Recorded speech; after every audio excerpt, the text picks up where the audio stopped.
anyone in Effingham County to have to drive over 50 miles to a job that pays them a living wage. That you should be able to find work here in Guyton and Springfield and Rincon that pays living wages that support middle class incomes and their households. That doesn't benefit anyone. So these are not black or white issues. These are red, white, and blue issues, and most people of common sense and goodwill certainly understand that. Right, and so and you're saying that there's a greater issues here aside from just the symbol of this high school, and that's part of what you're Sure. talking about today, right? Like Sure. as you mentioned.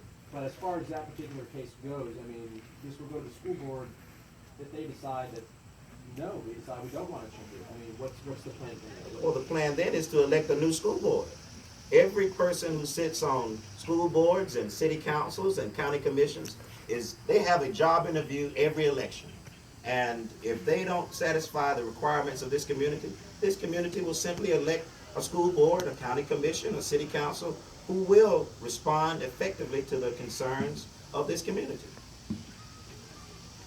I suppose your response to folks, some of whom are across the street here today, who go to the school, who listening to last week's school board meeting, there are a number of people who say that, you know, these symbols, they're not a matter of racism, they're a matter of pay or this or that. I mean, Sure. what's your response to that? Because I mean, My response is simply this. I'm a proud Southerner, born and raised here in the South. I value chivalry, respect houses of worship. I celebrate football and the like. It's what makes us Southerners. And make no mistake about it, a great war was fought 150 years ago and much blood was spilled.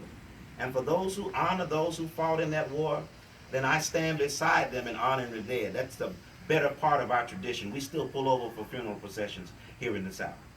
But a long time ago, racist organizations like the Klan, like the White Citizens Council, hijacked what was a battle emblem of valor.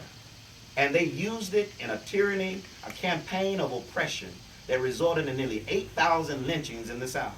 They used it in a campaign of terror that burned crosses in people's yards and saw bodies thrown in rivers. Now, my Christian tradition teaches me that if my eye offends my brother, to pluck it out. My scripture teaches me that if something which even was a symbol of good becomes a symbol of evil, before I let it offend my brother, I would reconsider the notion of what is heritage.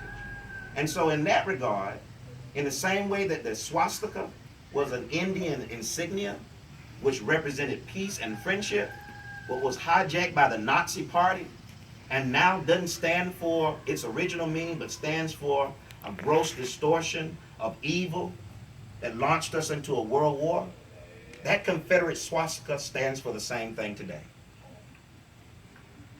It's about more than them thinking outside of themselves, but about what this means for those in the community around them, right? The best of America is not about what's in my own best interest, but the best of America and our history teaches us that when we look past our own individual interests towards what's in the common good, no one of goodwill can suggest that flying a flag flown by the KKK and White Citizens Councils is in the best interest still to be flown from our public high schools today.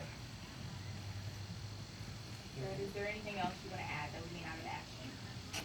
I want to speak to the poor white citizens here in Effingham County, the poor Hispanic citizens. I want to speak to citizens of every economic income bracket and let them know if you want good public schools that are high functioning, then come join our campaign. This is not about tearing down anything. This is about building a better Effingham. Thank you very much. Thank you.